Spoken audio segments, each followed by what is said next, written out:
Assalamualaikum teman-teman di channel Boim Lebon ini. Emang muka Om Boimnya nggak kelihatan? Nah, bisa kelihatan bisa enggak ntar. Ini Irfan Hakim. So, Fan, jangan berisik Fan. Ada syuting Fan. Syuting apa?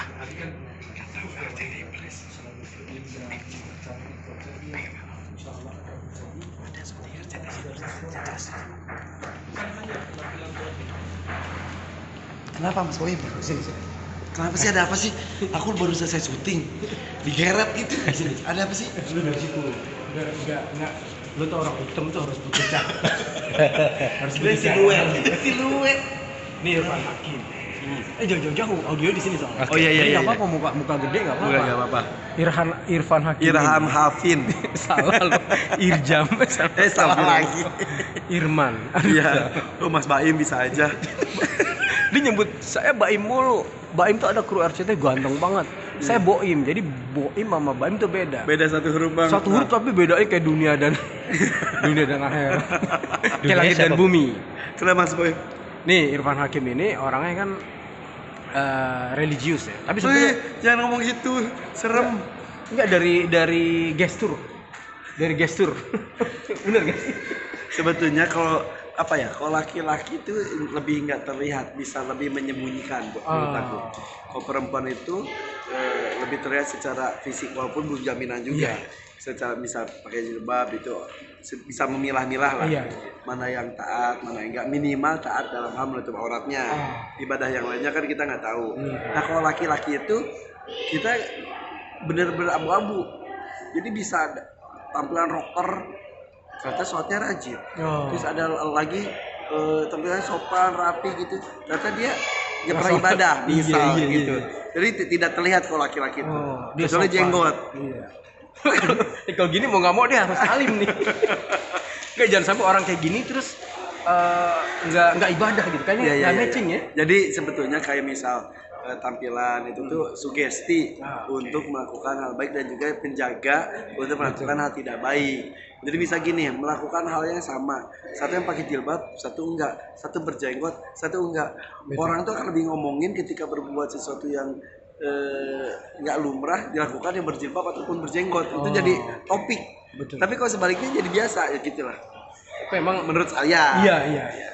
Kalau menurut saya kembar Pinang ditabrak kereta. Van, tapi emang orang kayak saya nih Van, sekarang kan pakai topi, pakai jenggot gini sebetulnya emang nggak ada niat apa-apa. Tiba-tiba orang manggil ustadz gitu ke saya kan jadi nggak enak kan, jangan panggil ustadz gitu kan. Kalau mau jadi imam tuh saya suka sampai usah jangan saya, karena emang saya secara skill tuh ilmu agamanya juga nggak ini, orang saya bukan orang pesantren. Orang menghargai tampilannya. Betul. Iya. Jadi kadang saya bilang, nih, ayo Pak Boim, imam, nggak usah. Sampai bisa mundur sampai keluar masjid. Sampai bisa mundur-mundurnya. Mundur sampai keluar. Sampai ke sop perempuan itu. Itu gimana Van? Nggak apa-apa Van ya? Iya. Artinya gini, maksudnya look saya nggak sebanding dengan skill. Nggak apa-apa, justru itu memotivasi. Tapi yang nggak boleh adalah ketika tampilannya misal Mas Boim seperti ini, kemudian memandang rendah orang yang penampilannya tidak seperti Mas Boim. Oh iya. Gitu. Kecuali dia ucap baba. Dia kan saya begini memandang rendah kan? Oh iya, itu memandang rendah kan? banget. Memandang rendah kan? Ada yang mau pamit? Nggak terus. Teman-teman ini ada Syekh nih dari Mesir. Syekh, terima kasih Syekh. Terima kasih ya. Sama-sama Syekh. Waalaikumsalam. Masya Allah, tadi tuh Syekh dari Mesir. Syekh Ahmad Al-Misri. Al-Misri. Masya Allah, dia bahasa Arabnya. Ya emang bahasa Arab dari lahir. Tapi Irfan pasti meremehkan saya soal bahasa Arab ya. Emang bisa? Assalamualaikum. Waalaikumsalam. Saya juga bisa. Satu sama. Astagfirullah. Iya benar. Itu dia. Jadi saya bahasa Arab sampai istighfar terus gitu. Astagfirullah. Mentok di istighfar. Oke, balik lagi ke topik tadi. Jadi mengenai gestur. Gestur Ya, look. Itu jadi maksudnya sebetulnya menggunakan Ini ke record ya? Record. Udah selesai nggak ke record. Mas Bos ngelawak. Mengenakan busana itu kan sebuah pilihan kan. Betul. Ada pilihan itu yang memang wajib, ada yang sunnah, ada yang disarankan, ada yang bebas juga. Nah sebetulnya ya kayak jenggot itu memang disunahkan menggunakan jenggot begitu, terus celana cungkring gitu disarankan juga, tapi bukan berarti ketika kita pakai celana cungkring melihat orang yang pakai celana cungkring terus ngerasa dirinya merasa sudah punya kunci surga. Nah gue dong pakai celana cungkring, gue dong pakai jenggot, gue dong pakai peci, gue dongnya itu justru bisa mengantarkan kepada yang sebaliknya menurut gue ya. Guys, pesan guys 3 kilogram. Ya gitu. Guys 6 kilo ya. Gas ya, itu gas. terus Gitu guys, pesan dari Kak Irfan Hakim guys. Terus Kak Irfan, pertanyaan saya yang berikutnya apa? Ya nanya dong. Salah. Saya nanya pertanyaan saya yang berikutnya apa? Dia malah marah. Mama cuma kualat lama-lama banyak marah-marah. Kak Irfan. Apa? Kak Irfan nih sibuknya luar biasa. Amin, alhamdulillah. Tapi sama anak sama keluarga Kata siapa? jauh. Ya. Enggak, betul enggak. Saya lihat sih di beberapa video informasi tentang Irfan Hakim tuh anak-anaknya tuh kayaknya dekat dan ada sentuhan agamanya. Itu mah harus. Nah, itu gimana caranya? Salah satunya adalah carilah istri yang mengerti agama, itu nomor satu. Carilah istri yang bagaimana dia bisa menjadi ibu secara keseluruhan bagi anak-anaknya. Jadi walaupun saya jarang ketemu dengan anak-anak, tapi sosok saya itu tidak dihilangkan oleh istri saya. Jadi misalkan ada kadang-kadang ya sadar nggak sadar seorang ibu tuh, ya tuh bapak kamu tuh ya emang kerja tuh gini ini, atau dia ngobrol sama temennya curhat, ya nih suami saya mah nih sama bapaknya anak-anak kerjaannya tuh kalau itu tidur mulu gini kerja bapak ngomongin. Akhirnya rasa respect anak-anak kepada bapaknya tuh berkurang. Oh iya bapak kita tuh gak pernah pulang, bapak kita tuh hobinya tidur kok di rumah, bapak kita tuh gajinya gak seberapa, bapak kita tuh kayaknya gak membahagiakan ibu kita deh. Akhirnya gak hormat. Nah sementara alhamdulillah istri saya tuh walaupun misal saya dibanding bapak-bapak yang lain jauh lah. Saya Sabtu bukan gajinya. Itu jauh mah gajinya. Bukan. Pertemuannya. Jadi kalau yang lain kan pergi sekolah anaknya dia masih bisa ada sarapan bersama mungkin. Sore-sore atau jam 7-an lah udah bisa di rumah lagi bareng mereka. Sabtu Minggu libur. Lah kita, saya maksudnya nggak ada tanggal merahnya, semua kerja. Tapi alhamdulillah istri itu selalu menghadirkan sosok saya di keluarga, di anak-anak. Jadi ketika saya datang anak-anak itu jadi tetap mengenal ayahnya, tetap dirindukan gitu. Salah satunya itu. Sang istri selalu menceritakan tentang yang baik-baik, karakter kehebatan Irfan. Betul, meskipun jadi, Irfan nggak ada di sana. Betul. Jadi ketika ini ya nih ayah nggak ada, ayah tuh lagi kerja gini, doain ayahnya kerjanya lancar sehat terus. Jadi sampai anak saya tuh beneran pernah ngasih amplop isinya uang ke saya, terus ada surat gambar ya uang tuh ngomong itu yang ini buat ayah, tak takut ayah kurang uang, ayah jangan kecapean kerjanya, kayak gitu-gitu. Terharu waktu anak memberikan amplop itu. Terharu karena cuma 80.000. Masya Allah, jadi sang istri menghadirkan sosok Irfan sebagai bapak di tengah anak-anak ketika Irfan nggak ada. Ya, tapi atau kita bikinin nggak? Istri bikin mock up. Mock up apa? Mock up tuh yang patung Irfan gitu ya. Terus pakai gini-gini. Kayak itu yang di kasir. ada anak-anak itu kucing kasir.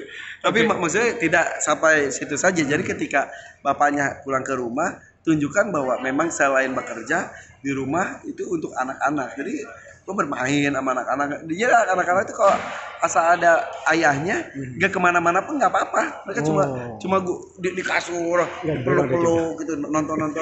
Belakang ada cewek lewat. Oh iya. Fokus dong kameramen nih, Bang. Cewek lewat aja langsung ada gitu. Ada cewek lewat ikut miring. Diikutin. Ini tersinggung banget aduh interview. Lumayan juga. Lagi ngomongin agama. Baru ngepuji istrinya. Ya tapi gitu. Jadi misal di rumah tuh diminimalisir pegang gadget gitu. Terus salah satunya saya tuh melakukan pendekatan pada anak-anak walaupun jarang, kencan bersama dengan anak satu persatu. Jadi kayak misal dengan Aisyah nonton berdua, yang lainnya harus rela bapaknya dipinjam dulu sama Aisyah, ngobrol gitu nonton.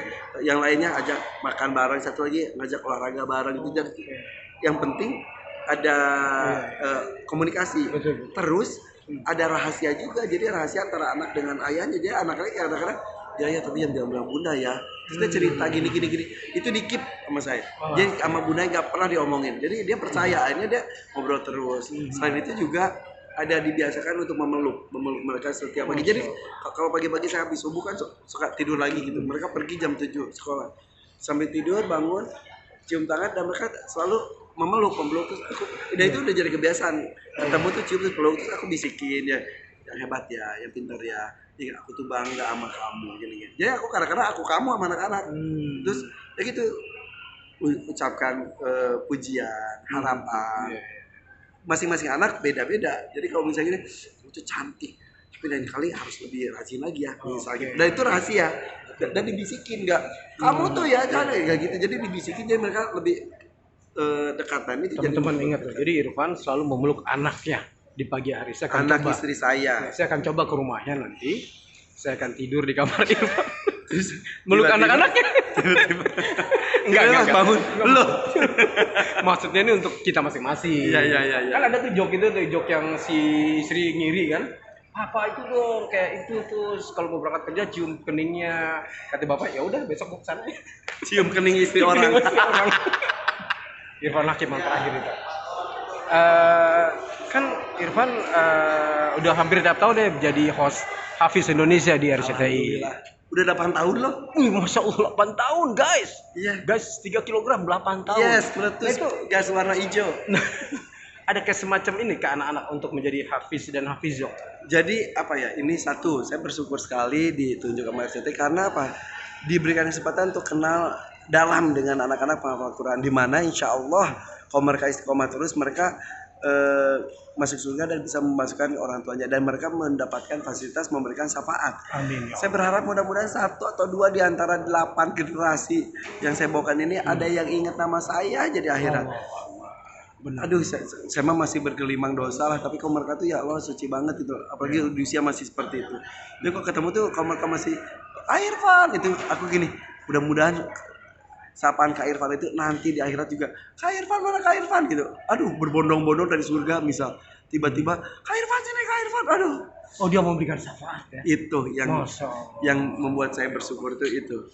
Saya agak-agak sedih mendengar. Oh sedih di sini ya salah. Kak Irfan, andaikan saya bikin program Hafiz Celebrity, Kak Irfan mau ikut nggak?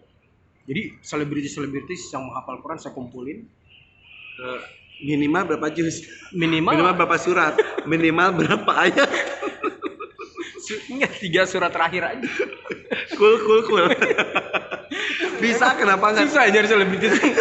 Ini pertanyaan ini kayak membuat saya sebagai niat bikin Hafiz Celebrity agak-agak jadi pesimis nih. Enggak, tapi gini, kembali lagi jangan lihat orang dari kemasannya. Iya. Jangan lihat orang dari pekerjaannya. Betul. Jadi kalau artis itu seperti apa? Yang saya lihat ya yang diomongkan orang ada memang, tapi ada yang tidak terungkap juga banyak sekali. Tiba-tiba seorang penyanyi dangdut itu tiba-tiba ketemu di toilet dia lagi wudu. Masya Allah.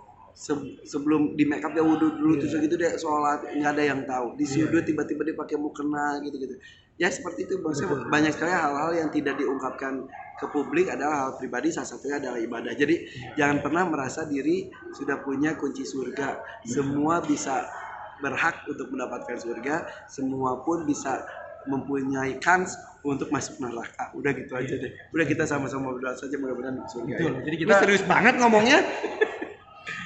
Irfan ini sisi Irfan. Irfan tuh serius bisa, lucu bisa, ya, marah juga bisa. Ya bisa banget. Ini nggak mau marah nih. Ini kalau kelamaan durasi bisa marah. Ini sebenarnya udah kelamaan nih. Orang saya janji cuma 2 menit, udah lebih kali. Udah 20, udah gitu diedit lagi. Oke, Van, enggak. Ini langsung saya upload aja. Iya. Langsung ke channel YouTube. Jadi jangan lupa subscribe, like di channel YouTube Haji Boim. Iya, saya juga ada Hakim Channel ya. Oh. Iya. Terus udah juga, berapa itunya? Oh, ada 8 juta yang belum ikut ya. Belum ikut. 8 juta dia niat nih. Baru mudah-mudahan Irfan Hakim ada di sini. Amin. Masya Allah. Insya Allah ya. Dari channel YouTube-nya Irfan, Nge-subscribe di sini. Ya terus unsubscribe channel gua. Jangan dong, kita harus berkolaborasi. Ya. Dan saya juga kayak saya harus bukan membantu, saya ingin mewarnai channelnya The Hakim. Channelnya The Hakim. Lihat orangnya nggak ada tuh. Saya wawancara selebritis, saya selebritis nggak ada. Gimana nggak selebritis bandel itu? Masa selebritis muter? Oke, Van ya. Saya tertarik sama channel The Hakim. Saya mau bikin kayak semacam quote-quote pendek Irfan gitu, yang lucu-lucu, spot-spot pendek tapi lucu. Nanti saya kumpulin, saya upload ke The Hakim. Nggak tahu, niat aja nih saya. Ini beneran? Ya, kalau Irfan mau. Boleh. Oh, Di boleh, endingnya tuh, di endingnya ada apa gitu lucu lucu Iya. misalnya Irfan lagi pakai kaos kaki lah segala macam. Mumpung saya masih bersama Irfan di beberapa program ya. Amin insyaallah. Nah, jadi saya bisa curi-curi. Tahun sekali. Wah itu dia tuh. Bayangin loh, minta proyek izin di channel. Minta. Dan dia bilang oke tuh. Ini namanya fait accompli tau nggak? Oke Van, makasih banyak Van. Makasih ya. Teman-teman billahi taufik wal hidayah. Assalamualaikum warahmatullahi wabarakatuh. Kabai makasih Kabai. Sama-sama. Boim. Makasih Irma. Irfan Hakim, nice. Semana sih orang mau toilet juga? Oh itu mau ke ya? Nonton belum pernah. Guys, bro pernah lihat ya? Irfan di toilet ya? Ngapain sih? Jongkok apa duduk? Oke, Pak. Siapa juga? Lagi. Ya. Ada Google Map nggak? Oke teman-teman, bye.